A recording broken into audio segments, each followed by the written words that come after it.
What's going on, people? We are Tottenham TV here. It's finished. Brighton 4, Tottenham 2 at the Amex Stadium here in Brighton. Obviously very disappointed at the end of the day, very frustrated. We got nothing out of the game, probably what we deserved on the balance of play, and especially how the first half went and how it was just a non-event, non-contest. But despite the loss, despite how badly at times, with 10 minutes to go, we're 4-0 down, and you're thinking this is a battering, we've been completely outplayed. But I got to give the lads a bit of credit, a decent amount of credit for 4-0. I think most sides in the Premier League would have just sat there, tried to damage control, not try to concede too many more goals. But Tottenham never gave up. They kept going right to the end. And you know what? In those last few minutes, there was even chances to nick a point. There was even chances to get back in the game, and that would have been one of the most improbable points you're ever likely to see. I think 4-0 down with 10 minutes to go. I don't think anyone's ever come back from that, and obviously we didn't in the end anyway. Apologies for the win here, but I think we've got punished for what was a horrific first half, didn't we? Yeah, the first half was absolutely appalling.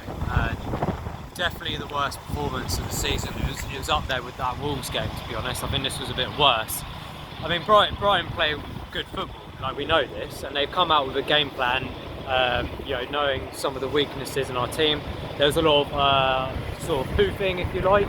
That was something that we just couldn't deal with half the time. So we got what we deserved in that first half. But the second half, you said it yourself in the game, mate. The first 5 minutes when we had two really good chances, there's too many offsides again, and it's those critical moments, because at that point in time, you're talking about 2-1. It's a very, very different game, but we just fell apart. And I think they've had 2 penalties as well, so it's not like I'm trying to make excuses there, but it's just been one of those games that hopefully never happens again for the rest of the season. Yeah, 100%. I think when I look at that first half, we knew Brighton are a very good footballing side, but we knew they were that coming here, especially with our 2 first choice centre-backs missing. Ollie Skip obviously missed out in the squad completely, I'm assuming for injury. We knew defensively there were going to be struggles, but one thing I didn't expect with the players we had on the pitch is to be completely bullied like we were in that first half. They were hustling us. They were winning every second duel. Every time we were forced to go long, every time, as if Vicario didn't want to play the pass short to the centre backs, because he felt like, I don't know if he felt like he couldn't trust them, or I don't know if it was an instruction from the manager, but it seemed like every time in that first half Vicario was going long, and Brighton were just picking up the bits in their half. And when we got the ball, we were doing nothing with it. And I have to say, defensively, it's by far our worst display of the season defensively. Because when they got to the 18-yard line, we were lucky. At the end, the score reads 4-2. We were lucky that we were still in the game at half-time, even though it was 2-0. Vicario was by far man of the match in that first half. He was astounding, the saves he made. You think about the first half, right? Vicario made about 3 or 4 world-class saves. It would have been 4 or 5-0. They hit the post twice on top of that, and they scored 2 goals on top of that. So they were so dominant. It should have really been 4-0. That would have been a fairer reflection of the first half. But second half, we did come out with a bit of impetus, and it was a different game second half. I feel we were really unlucky not to get back in the game. And then what was really unlucky is Lo Celso's on the touchline ready to come on, and just as he's ready to come on, Estupiñán just bangs on him from 30 yards. Nothing you can really do about that. And from that moment, you had the feeling the game was done. It was a top quality goal. I mean, back to your original point about these balls being hoofed forwards. I'd be surprised if that was a tactic from the manager, but we talked about on the panel the other day, when you lose certain players, you lose a bit of confidence and trust in the players that are around you.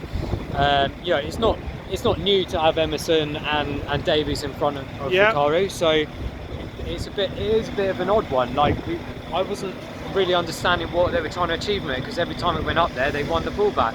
Brighton have got some of the biggest defenders in the Premier League. I don't know what they were expecting, but you're right, we came out a better second half, but that third goal of Brighton's was an absolute world-class goal.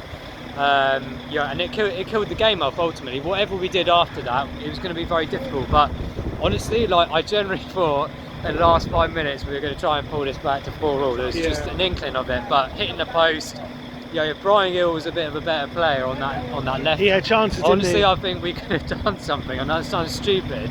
But if you're not watching it or anything like that, you may have not understood my point. But to be fair, in that last 15 minutes of the game, we were very dominant. And we actually played really well. I agree with you. I can't believe it. What was unfortunate is I think the third goal went in at exactly the wrong time. Yeah.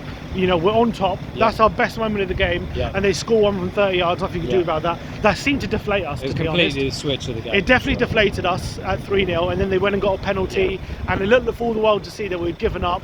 We were going to basically see the game out with 4-0, just really tepid kind of ending to the game. But we got that goal through Veliz. Yeah, Veliz got his first goal for Spurs. Son never stopped pressing throughout the whole 90 minutes and got his reward with that goal.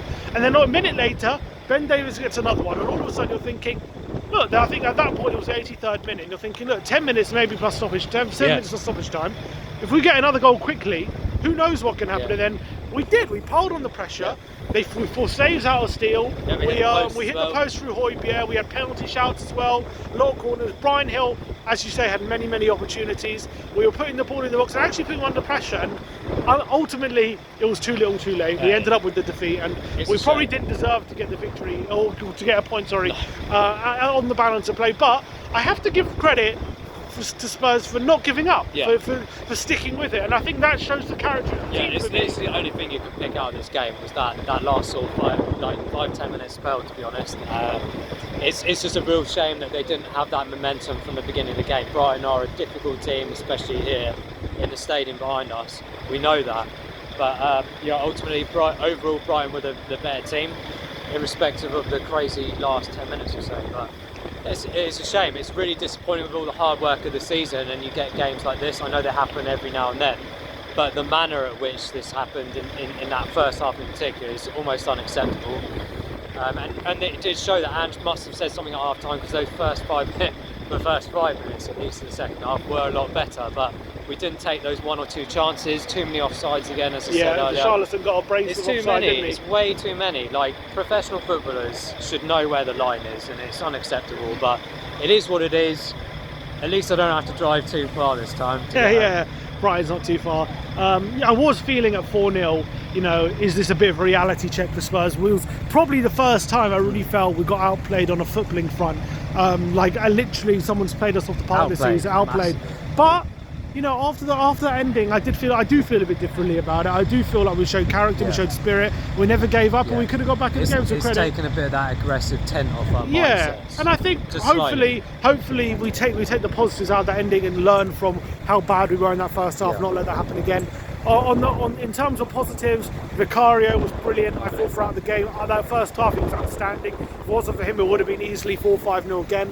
I thought Lo Celso had a really good cameo when he came on. Fantastic cameo. I think some people behind us a lot of the game were like, why is he not starting? You can argue that all day long. If it was going well for us, it'd be a different story. But at the end of the day, we're missing these players massively. It's just so obvious. Brighton, you have to give the credit, not just because they played well, but they knew the game plan from the first minute. They knew exactly what they needed to do against a weakened team of ours.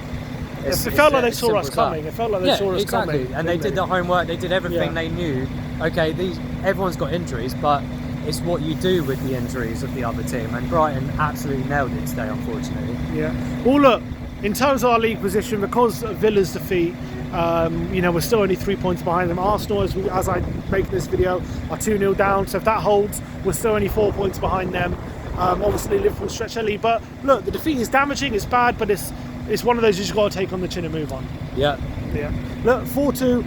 That is it from us today at the Amex. Let me know in the comment section below your thoughts on today's game. Thank you, Si, for joining me on today's video. Like, subscribe and comment, and as always, come on you Spurs.